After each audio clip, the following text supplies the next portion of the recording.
And Irene is ready. Go ahead. Sure. Our mission, Helping Parents Heal, is a nonprofit organization dedicated to assisting bereaved parents.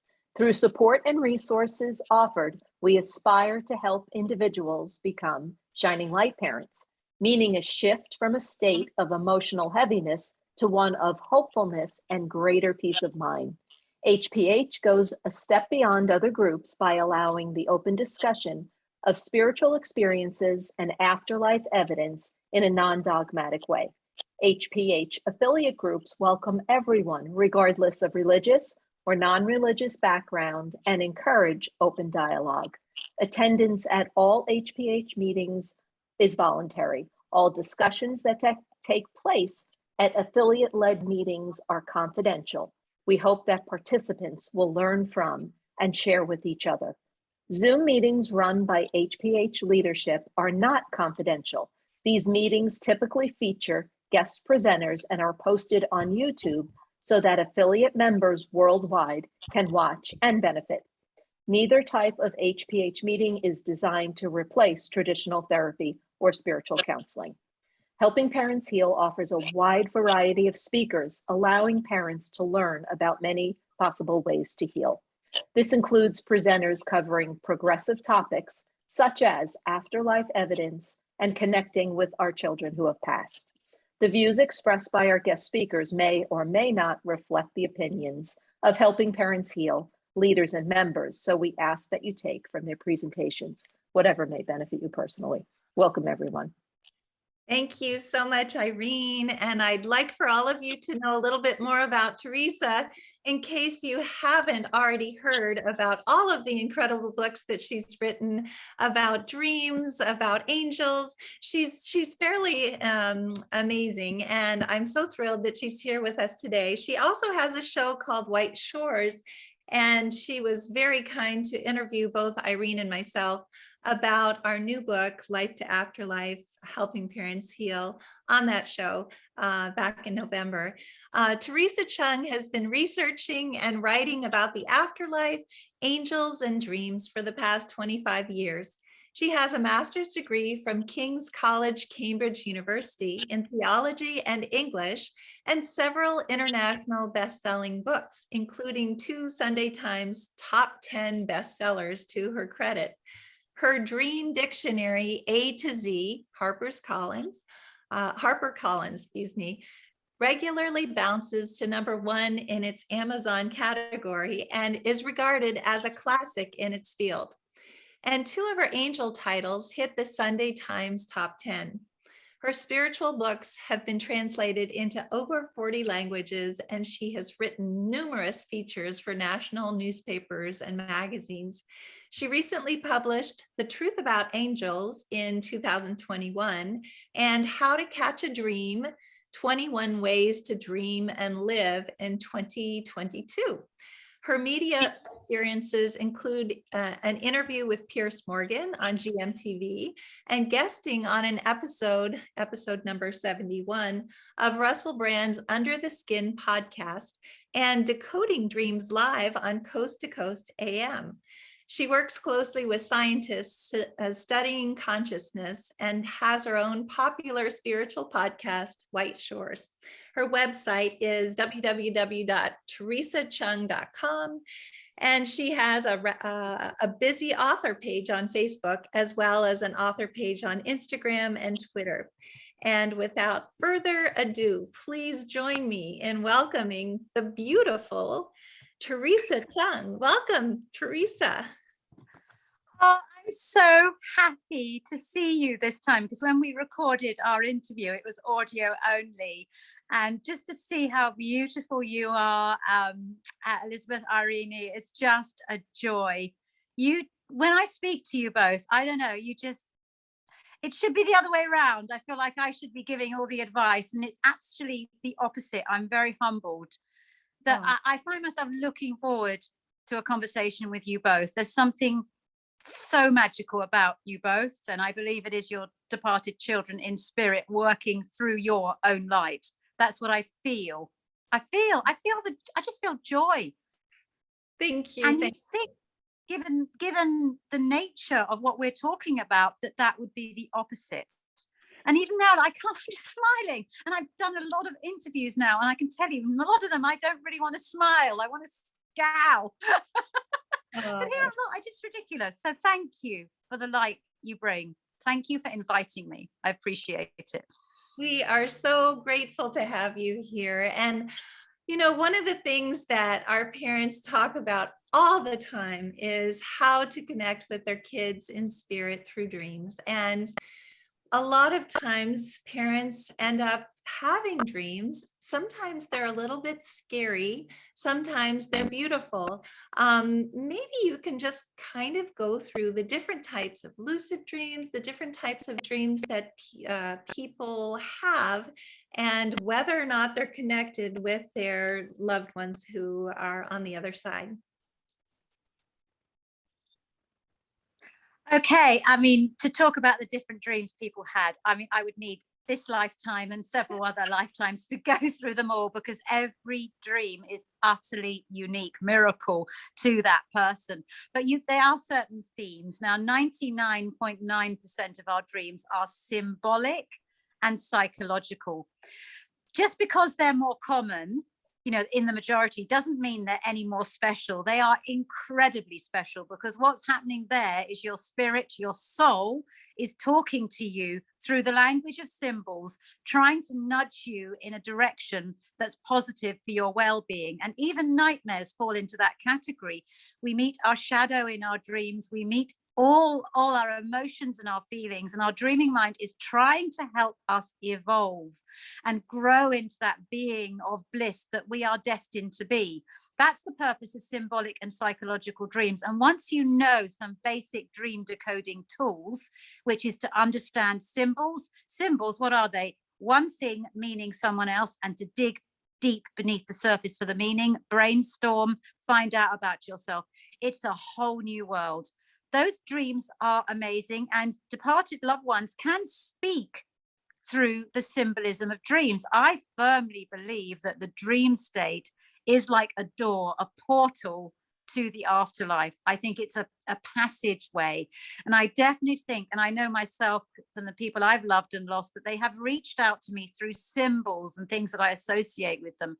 So pay attention to the symbols of your dreams, brainstorm them, never give up on them, keep decoding them until they give you the meaning. And you'll know the meaning of that dream when you get a light bulb moment of instant illumination. Now, that's 99% of our dreams, all of them priceless, transformative gifts. However, there is a 1%, probably less than 1%, that do fall into what they call paranormal category. These are telepathic dreams, shared dreams, precognitive dreams, and in that category also very clear afterlife dreams, when you fall asleep and you actually have a conversation with a departed loved ones that is so astonishingly real that when you wake up for a few brief moments, you almost expect that person to be there. Contrary to what you think, when you realize that person isn't there, it doesn't lead to depression. It actually leads to the opposite, because it is a clear calling card from the afterlife that your loved one has lived on, and that death ends a life, not a relationship. And I have stacks of mail from people who've had that kind of dream. I've had 1 or 2 times myself. I had a very, very clear dream about my mother, where she just literally walked into my room, sat down and started talking to me like she always did. The mannerisms, everything was her. It was the most realistic dream. That's a hallmark of an afterlife dream. It's uber realistic, because symbolic dreams tend to be more like music videos, poems, fragments. There's no beginning, middle, or end. However, night vision, as I call them, an afterlife visitation, has a very clear beginning, middle, and end, and it's very realistic. It's not surreal. It feels so utterly real. And there is research, I often quote the University of Northampton research, the parapsychology unit there, that shows in over 90% of cases, when people have these kind of afterlife dreams or meet their loved one in a dream, even if that's symbolic, they deal better with grief, and life has a new meaning and purpose. They have that understanding that their souls are eternal. They were here before we were born, and they're there after we've departed, and that this earth is really a school, a material school where we learn lessons, but the soul carries on. And that gives you the inner courage and strength. And I believe that's why I've been so much in demand by the media, because COVID, of course, suddenly death became everyday conversation. I don't know if you noticed that, but prior to 2020, talking about death in a mainstream way was very difficult. I was invited onto radio stations occasionally to talk about it, but always as a curiosity. I know, ha, ha, ha, here's this funny woman who believes in life after death or researches it. And isn't she interesting because she went to Cambridge? She should know better, that kind of thing. 2020, it all changed. I wasn't ridiculed. I was taken very seriously. My research and books had a renaissance of interest, and that has continued. And I think if anything positive comes out of COVID, it's how we've all had to enter into a different relationship with death, or our understanding of death, because thousands of people lost loved ones and had to go on with their life prematurely, just as you do in Helping Parents Heal. Neither of you expected this to happen to your beloved children in spirit. And this happened to people all over the world, that marriages that had just started ended, relationships just ended, sons, daughters, husbands, fathers, all cut off before we expected it. I know that can happen at any time, but it happened in such a big way. And all these people were then thinking, well, science isn't giving me the answers. The church is not giving me the answers. I've got to find another way, another approach. And that's when they started to look at the spirituality of death and dying and living, and understanding the miracle of death, and that we are soulful beings having a human experience. So if anything positive has come out of COVID, I think it has been to shift the entire human race towards a more spiritual, inside out approach to life, rather than getting your validation from material, external. Sorry, that's a very long answer.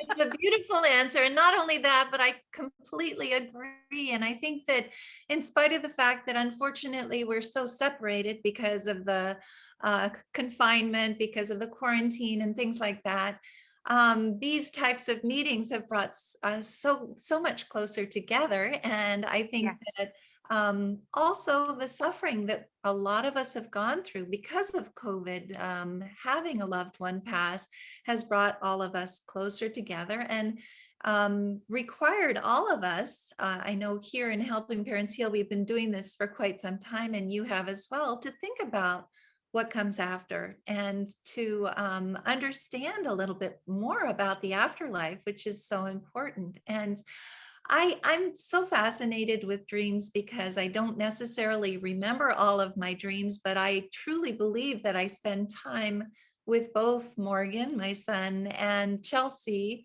when I'm sleeping, because I wake up and I'm so happy. Would you say that that's something that happens as well? All the time with people who have lost loved ones. And I know for myself too, when you go into that dream state, I mean, what I love, because I've worked with neuroscientists and scientists, as you know, for some of my books, and despite all the research, science still can't define what a dream is. All the explanations that have been given are not sufficient. And nobody really knows what the dream state is. What is the point of dreams? The standard sort of old-fashioned interpretation, which thank goodness we're moving away from, is that dreams are a bit like a computer downloading. But then again, you get these like stories, you get, surprises, you get insights. It does not explain how people in dreams are able to be telepathic, precognitive, to have these afterlife visions, to know things that they couldn't possibly know under logical circumstances. And I'm so pleased that science actually is now beginning to say, okay, there's something more to dreams. And the predominant theory among sleep and dream researchers now, which I work with, is that dreams are essential for your emotional, mental, and physical well-being. And to touch on sleep, science doesn't even know why we sleep. They don't know why we sleep. It's not to rest. If you've watched anyone sleep, we fidget. Our minds don't rest because we're dreaming. So why are we sleeping? So the whole thing is a glorious mystery. But increasingly, sleep researchers are coming to the conclusion that the reason we sleep is because we need to dream. Why do we need to dream? We need to dream because we need to be reminded that we are spiritual beings having a human experience. And that's why in the lockdown, we got the lockdown dream phenomenon when everybody was stuck at home or on furlough. Dreaming went through the roof. And that's why I was suddenly called on to the likes of Capital Radio, ITV over here, Coast to Coast, doing dream decoding for people, because suddenly the dreaming mind was saying, I've got to tell you something important. You are not just a body, you are a spirit. Where do we go when we dream? Where is this amazing, surreal place where we go, where we can be or do anything, where we cross space and time, talk to departed loved ones, are infinite, can role play? It's an incredible spiritual alternate reality. And I think it's proof that we are spiritual beings having a human experience. And I have had stories of dreams that have changed, healed, saved, and inspired lives. And you actually just need to look through the history of scientific invention. Einstein, a very vivid dreamer. The theory of relativity, a dream. The periodic table was a dream. Major inventions, even Google. The co-founder of Google, Larry Page, he had a dream about downloading everything from old computers onto one page. He woke up the next morning and thought, this might work. Dropped out of Stanford, where he didn't know he was one, and 2 years later founded Google. So next time you're Googling, it all started with a dream. Dreams, and Google's changed the world. Because I tell you what, in the dream state, the only thing missing is logic and reason. Now, there's a place for logic and reason. Of course, we need that. We live in a material world. There's certain laws. However, what logic and reason and ego stop you doing is brainstorming, connecting something wildly improbable with something else wildly improbable. However, in the dream state, you can do that. You can brainstorm in a supreme way. And I do some research about dreams that have literally changed history. But those are really big examples, big inventions, or, like Paul McCartney's song Yesterday was a dream. Salvador Dali, he dreamt his art. Mary Shelley, Frankenstein was a dream. That was the first sci-fi novel. These were all dreams. Just imagine the world where we didn't have those dreams. But let's talk about everyday dreams. They're just as spectacular. If you pay attention to them, they are like your nocturnal therapist, your inner angel, trying to tell you something that you need to know, you need to learn to grow and evolve. So pay attention to your dreams. I am on a mission at the moment to get the world to fall in love with their dreams, because I think dreams are the starting point. And I've loved the fact that because I wrote this best-selling dream dictionary, that I have been called up to the media, because they would not call me up to talk about the afterlife. They would not call me to talk about precognition. It's too much for society to deal with. But they call me in time and time again about dreaming. And what they don't realize when they call me in is I'm talking about spirituality, but it's in an acceptable way for the mainstream. It really, dreams are the door, the way in to get people to understand that we are more than our bodies. Beautiful. And that we are spiritual beings living a human existence. We are. Love that. And you're right. I mean, obviously, probably the most important advances and throughout the centuries have been caused by dreams. And dreaming big is something that we always talk about. So it makes sense that we are following our dreams when we are creating something of importance. I was wondering, I have a lot of questions in the chat box, and I was wondering if maybe I could ask you a few questions, if that is okay with you. Are you okay? Love to. So Can I Teresa, just say one thing? Can I just say one thing? Don't forget your daydreams as well, because actually daydreaming is a dream state. You know, that time when you because you let go of your ego, your reason, and your logic. Daydreaming has tremendous power as well. It's not nonsense. It's not trivial. Daydreaming has tremendous power, because if you go into that daydream state and dream and visualize amazing things for yourself, somehow that attracts good things your way. This is what the manifesting thing really is about. And manifesting is also, along with dreams, huge at the moment. And manifesting really is glorious daydreaming, and allowing yourself to do a bit of nothing but daydream, to let go of the need to control and expectations, to just go in that wonderful daydreaming state where you have everything you want. You are joyful, happy, and fulfilled, and grateful, and you expect good things to come your way. You don't focus on your issues, and we don't daydream about things that make us unhappy. We daydream about things that make us feel happy. Do more of that, because somehow we are in an energetic universe. Everything is energy, including our thoughts and feelings. That attracts like energy your way. Don't ever discount the power of your daydreams.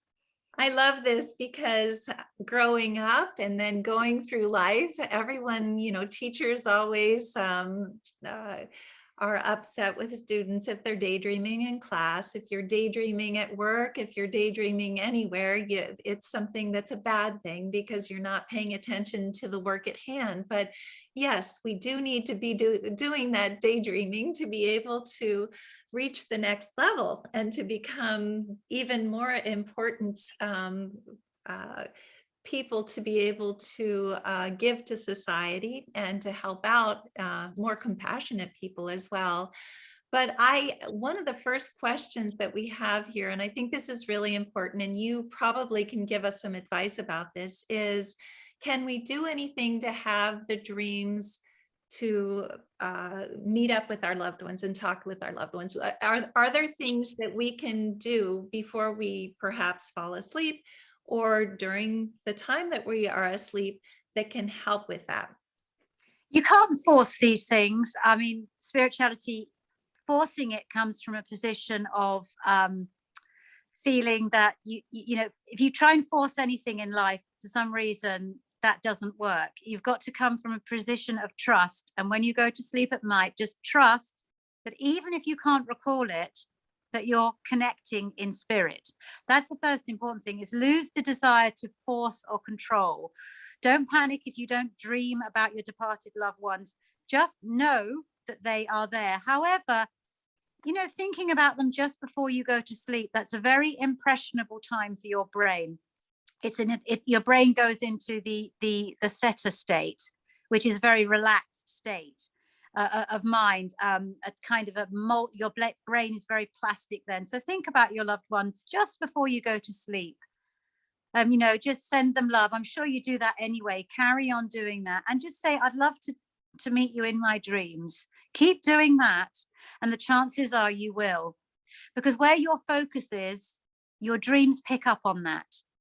But if you are doing it from desperate need and anxiety, dreams will fly away from that, because they can't compete with the power of those. They are very draining things. You've got to do it from a position of joy, feeling relaxed, you know, letting go, saying, whether I do or I don't, I know I'm connected to my loved one in spirit. But a dream would be a wonderful icing on the cake, and it would really help me right now.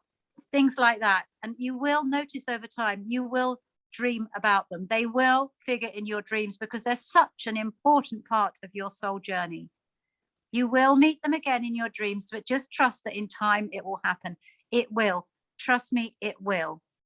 Well, and I've heard that it's important to set an intention, and maybe even set a meeting place that you and your loved one have always spent time in the past, and somewhere that they know to meet you there. You know that you're going to meet them there as well. Have a And dress rehearsal. Do some daydreaming. Daydream that, so yeah, that you in your dreaming mind a dress rehearsal. You know, as I said, the daydreaming state where you have more conscious control is very powerful too. So daydream it. Spend 10-15 minutes visualizing meeting them somewhere, because every time you do that, that spiritual connection goes stronger and stronger and stronger.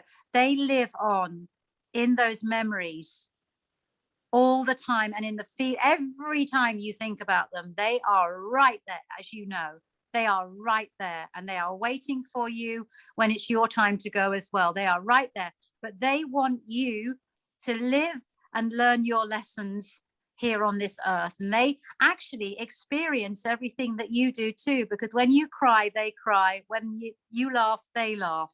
So laugh more, because they'd much rather you laughed. Well, that's beautiful. I also want to say that for me, my dream visits have always happened right when I woke up, not right before I went to bed. I believe that's the theta state as well, but it's a state of consciousness that's very easy to actually be connected. And so I think that right when you wake up, you should probably write down whatever you have just lived and experienced, and keep doing that every single morning. And the more that you do that, the more you will not only see a pattern, but also be able to find out what's happening with your kids. I have Peter who's asking a question. His daughter passed in December. He dreamt about her passing and being buried years ago. Was it a premonition? There was no indication about how I could stop it. I worried about her passing for years, and then when she passed, he stopped worrying about it. So is that something also that could happen during the dream state? I mean, from a scientific perspective, precognitive dreams tend to be a few days before. And I think that's because scientists feel that's the best measure, because they worry that hindsight does things, and it's very hard to find proof. But however, I firmly believe that maybe there was some element of precognition, that the relationship, what the dreaming mind was doing was preparing for him, that his relationship with his daughter was going to change. And of course, when someone dies, that's the biggest change on this earth. Well, we have to understand we move from the physical relationship to the spiritual, and it was gently preparing him and letting him know that he would be okay. Because in his dream, it sounds like he didn't collapse when it happened, when he knew his daughter. It'd be interesting to know what his response was when he had that dream. I'm sure, actually, from the sound of it, that he was quite calm about it. It was his dreaming mind gently preparing him. Because remember, in spirit, time doesn't exist. That's why they, when we say, oh, I miss them, it's such a long time since I see you. For them, it's just a heartbeat. Time doesn't exist. And again, having worked with physicists who study time, if you're bored, go and try and study time. Again, science, just like dreams, just like sleep, time, they can't define it. There are experiments to show that the future can actually create the past, that time is a loop, that it's not linear as we think, and that, the only reason we have it, linear time, is because our brains can't process it in any other way. So don't worry about the time. For them, you're with them already. They are united with you, but you will completely be in spirit with it. It's like a heartbeat away. It's so close for them. There is no concept of time. We do make the mistake of trying to think in our earthly dialogue in spirit. Time doesn't exist there. That's beautiful. I was wondering, we have another question here. Denise is asking, if someone did not believe in life after death, do they now believe in dreams, afterlife, etc., in their passing? Good. I'm glad you don't believe in it, actually, because doubt is very, very powerful. Doubt is what has pushed the human race to greatness and pushed forward, and your doubt is powerful. Just imagine if people hadn't doubted the earth is flat, nobody would have gone off to prove otherwise. And it's the same with you. Your doubt is encouraging you to seek answers, to grow and evolve.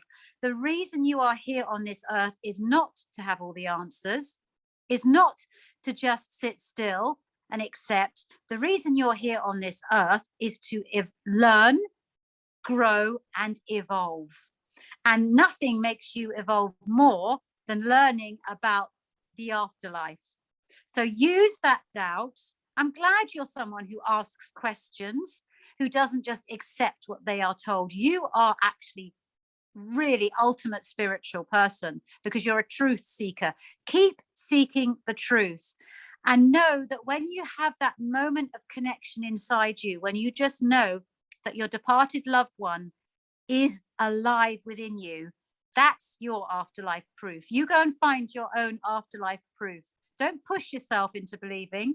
Find your own proof in memories and in dreams and in knowing. You know, when someone you love deeply dies, I believe everyone knows that death is not the end, because you know that their essence is still everywhere. I love that Mary Fry poem, "Do not stand at my grave and weep. I am not there, I did not sleep." I think that should be, everybody should memorize that from birth, for when they encounter the death of a loved one. It is the most accurate and beautiful poem of the afterlife state from all the research I've done.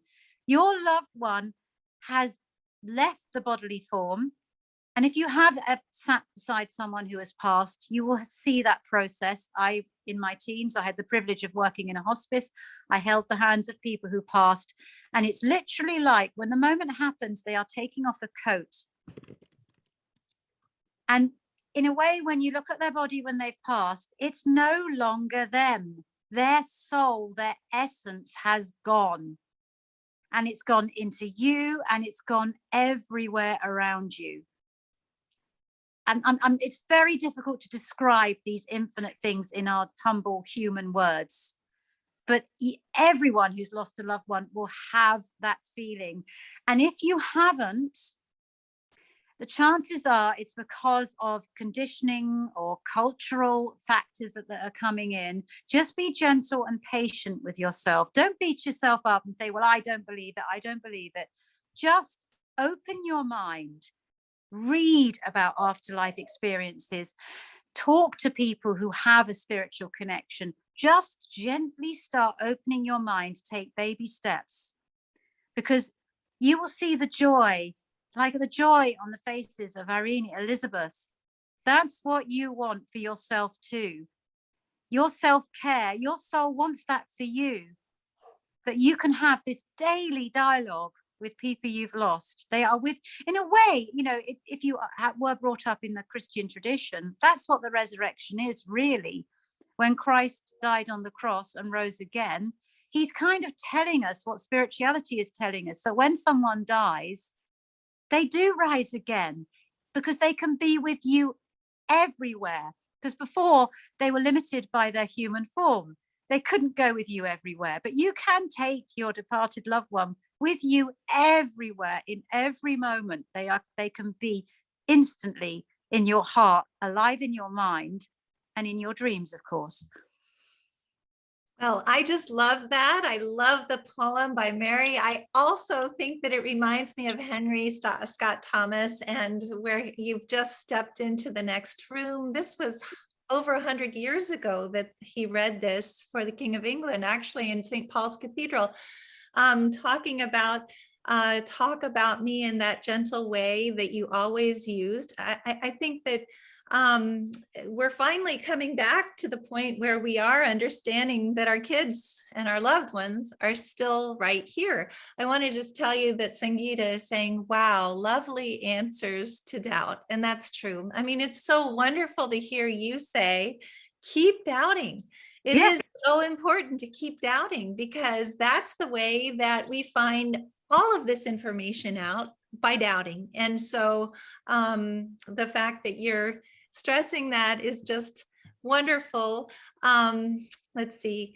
Denise is saying, thank you for that answer. You described me very well. I am spiritual, practical, and look for answers constantly. I do seek to connect with Jamie, and I feel her with me always, which is wonderful. So we have other questions though as well. And I wanted to also maybe ask you about your last book about angels, but I don't know if we'll have time. Maybe you could just do a resume of that book for us, if that's a Oh, possibility. thank you. That book is The Truth About Angels. And the reason I wrote it actually is because I'd done a whole series, a collection of books which were anecdotal, where people who had afterlife connection stories. But this time, because I was being asked so much about it because of COVID, I wanted to present the science. And I also wanted to stop people's dependency on going to psychics or mediums to have a connection, because your loved one wants to talk directly to you. Why would they go through this complete stranger? And it's again, low self-esteem, not believing that you have the gift. We all have the gift. We all have the God gene in us. We all have innate intuition, empathy, and ability to see in unseen realms. We have all that to certain degrees. And we just need to know how to tap into it. And I was concerned about, the proliferation of mediums and psychics. Some of them not as ethical as they can be. Some of them are wonderful, don't get me wrong, there are wonderful ones, but I've started to work with scientists who are scientifically testing mediums and getting their seal of approval. And I find that very fascinating, that maybe one day scientifically endorsed mediums can work alongside doctors and grief therapists. Wouldn't that be an amazing? It's not science fiction, that it could well happen, and I had the privilege early this year actually to be invited to do a webinar for the Institute of Noetic Sciences. They gave me a big webinar on their website. Wow, that was an experience where the director of research interviewed me, and we talked about all these things and about the science of mediumship, afterlife communication. It was absolutely brilliant. I worked with Julie Beishaw as well from the Windbridge Institute. Fascinating research into afterlife communication. Yes, Yeah. I was to say Gary Schwartz spoke at our last conference and tests mediums through the Windbridge Institute and Weichel, but all of our providers are tested by Mark Ireland, who was the helping parents heal. So we are definitely wanting to do that as much as possible in the afterlife community to test mediums, to test all of the different. What I see a visit to a medium or a psychic is equivalent to if you're suffering from depression and they give you antidepressants. It gets you out of a hole, but it's not long term. What I'm concerned about is the dependency, people going back and back. That is wrong. I mean, a really ethical medium will say 1 or 2 or 3 tops visits is enough. I give you proof of survival. Use that to empower your own life and form your own connection. That's really the best way for a medium and psychic to work. But sadly, there's a lot of dependency between spiritual teacher and follower. So The Truth About Angels really was looking into that and also showing people how they really can do it themselves. But it all starts with that vitally difficult thing, self-belief, and that must be followed by self-love. Actually, a bereavement is a remarkable opportunity to practice both self-belief, self-care, self-love. And it's the hardest journey of our lives, because the last thing you want to do when you're bereaved is take care of yourself. But that is what is going to awaken you spiritually. You must take care of yourself. You must love yourself. And then you can start forming this strong bond in spirit with a departed loved one. And that's what your departed loved one wants for you. They want to see you shining bright. They want their love from the other side to light you up and others, and show others that this life is a wonderful school where we learn things and grow and find meaning through that. I don't know all the answers. I do know that learning and evolution is why we're here. And when I speak to people who have afterlife visions, this theme of learning and evolving continues. And I've also found it's quite interesting that a lot of the departed loved ones, actually, they're busy. They have things to do. They don't just stop wafting around. They're busy. They're on their journey too. And sometimes they say, well, come, you'll catch up with me in a minute. I'm busy. I've got things to do. Here too, my evolution continues. I love you and I'm your guardian angel, but I've got my own things to do. Let them grow in spirit. That's beautiful. You know, it's true that I think that unfortunately, a lot of the providers that we work with are afraid of parents becoming too too concerned with having reading after reading, which Yeah. we don't want that to happen either. And so a lot of the providers that we work with teach parents how to connect Yeah. with their children, Beautiful. which I think is wonderful. We do that in sessions by Zoom, and we also do that, you know, they do that on their own as well. But this whole idea of being able to have dream visits is one of the tools, Yeah. toolbox. It's the most common, it's the most commonly under, and people who say, oh, I don't have any afterlife signs. And I say, well, have you dreamt of them? And they go, well, yeah. And I say, there's your sign. Yeah. Why are you dismissing that as nonsense? You can dream about all sorts of things. And if you think when we dream, why does our dreaming mind select certain things from our day, from our life, from movies we've watched, but not others? There's some radar going on there that certain things are. And what I believe about dreams is that the dreams are things that your soul notices during the day that are important for you to reflect on. But you're so busy, your ego, your conscious mind is so busy, you don't notice what your soul wants you to notice.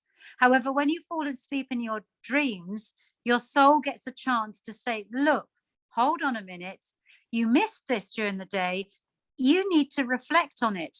And I don't know anyone whose life would not benefit from more reflection. And that's the purpose of dreams, to get us to reflect on what truly matters.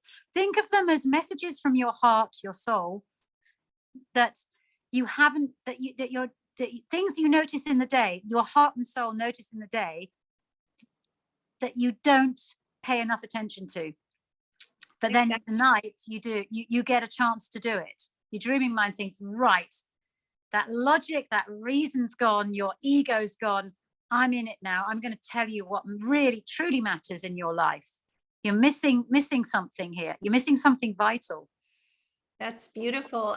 Going back to what you were saying about the fact that the kids are very busy over there. All of our loved ones are very busy. Irene just wrote something beautiful in the chat box. She said, I had an amazing dream with Carly, her daughter. And in it, she told me, I am fine, Mom, I'm busy. Can't you see? I'm with John working. John was her professor at Boston College, who passed a few months before Carly. So I think that's wonderful. But busy, but also they are, quantum physics shows us that we are all interconnected, that everything about them is interconnected with us. It's all this web of interconnection, energy interconnections that continues. So they know that they want us to be as busy as them, that we are all interconnected, but in their different reality, their different state, they have a lot to do. The evolution is infinite. This life is just one part of our long existence through time and space. I don't know all the answers, but there is, from all the research and writing I've done, and believe me, I've been doing this for a long time, I'm more than convinced than ever before that we go on in some form. And I'm so glad that science is catching up on that. The science of consciousness research, my collaboration with IONS, the Institute of Noetic Sciences, really is pushing the boundaries. I love that, the science of consciousness at the moment. All these fascinating studies coming out, into near-death experiences, into precognition, into telepathy, into the influence of the mind over matter. And these are being published in journals, but we're not getting to see it because there's too much jargon for a start. Academics and scientists do tend to talk in a very turgid way. And most of the time when you hear triple blind study, I don't know about you, but I nod off. So, and that's what they need to do. And that's why it's been such a wonderful collaboration with the Institute of Noetic Sciences, because I came along like this really enthusiastic person who had all the anecdotal stories. But I, of course, my degree's in theology and English. I'm not a scientist. But I saw these mind-blowing studies and research they're doing, and I've been trying to not dumb it down, but just get it down to the essence of what this study is showing. Energy healing works. Prayer matters. There could be life after death. This study shows that it is beyond statistical chance that precognition is happening here. And then when you do it like that, people get it. But the trouble with scientists, they're scientists. They research data and methods and protocols and all that. But in terms of expressing it, there are some scientists who are able to do that very, very well. Gary Schwartz, one of them, for example. But, the great majority struggle to do that. So I've come in to try and make, people who wouldn't normally interested in the science of consciousness interested in it. Well, there's a project at UC Santa Cruz that was that just came to fruition actually in the shared death experience. It's the Shared Crossing Project, and the book is called At Heaven's Door. And yes.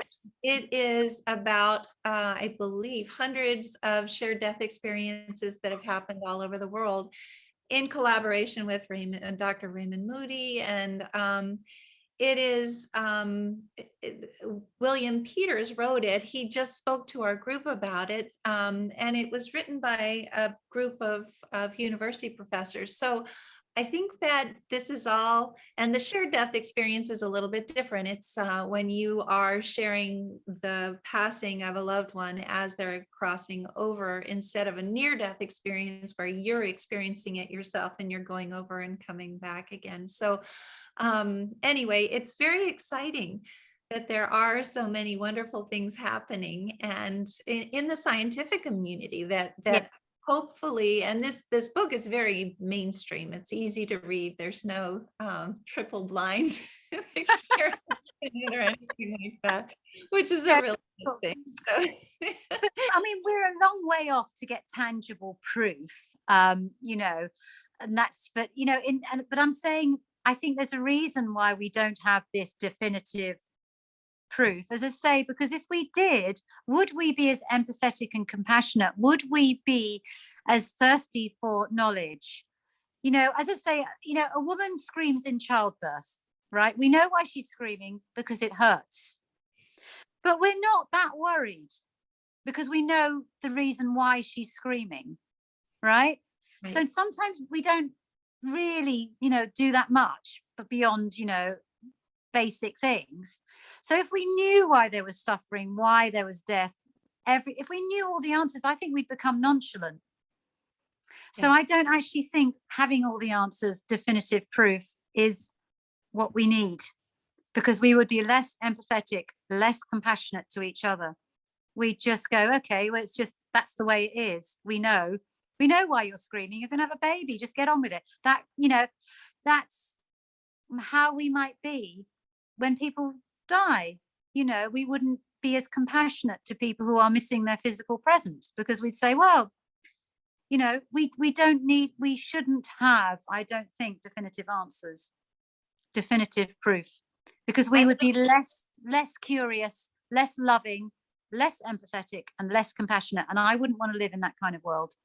I agree 100%. I think that if we all knew that this is not where we're going to ultimately end up, and that it's so much better over there, and this is just our school, and over there we're home, we're learning things that are really important here. We can't speed up the process, and we're needed here because we need to help everybody else learn those lessons too. So I agree with you. I think that that's a beautiful way of putting it. And I have a question in the chat box that I think is very interesting.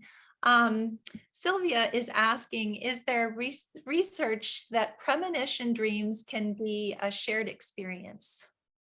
Yes, there is. There are people who, I actually wrote a book, The Premonition Code. I co-authored that with neuroscientist Dr. Julia Mossbridge, who's one of the leading precognition experts in the world. She did a study about presentiment, which actually did make the papers because it was so amazing.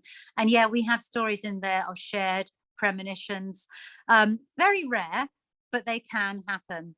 And again, they are a wonderful sign that we are infinite beings. We don't understand the mystery of who we are, that it is possible for the mind to travel across time and space and know things it cannot possibly know.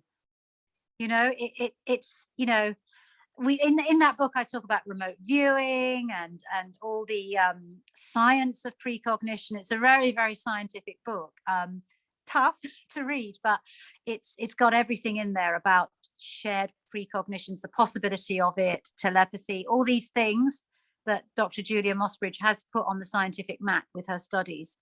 Could you tell me the name of the book, because people are asking about it in the It's chat? called The Premonition Code. The Premonition Code. Okay, and I'm just going to quickly. And I co-authored it with neuroscientist Dr. Juliet Mossbridge. Dr.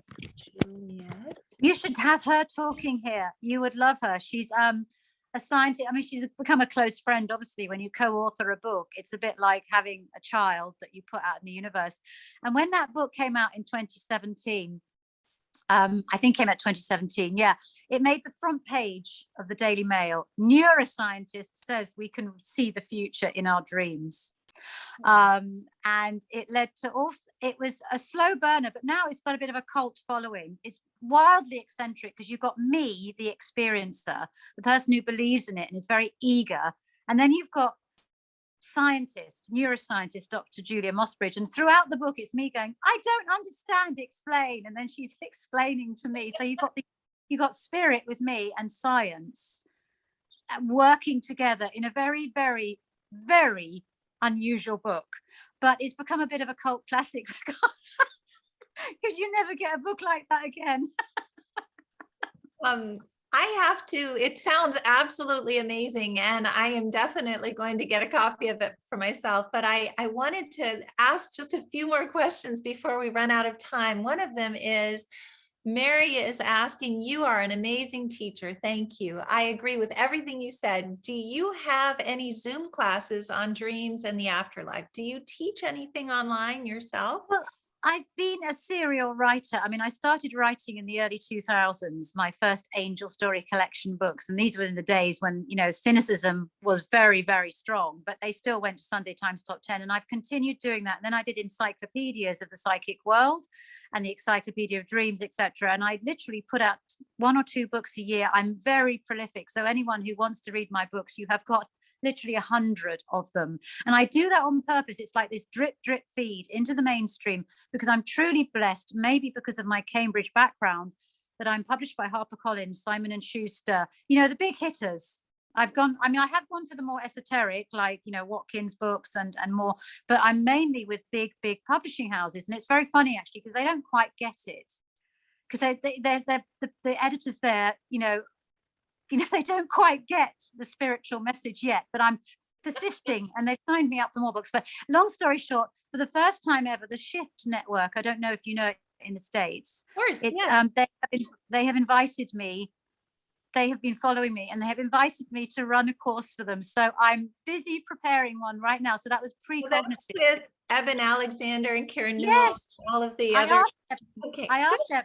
I asked Eben what he thought about it because they approached me, and I, obviously being UK, I hadn't heard of them, and I said, well, the Shift Network want me to do a course, what they like, and he went, yes, they're really, I've done 3 courses with them, go for it.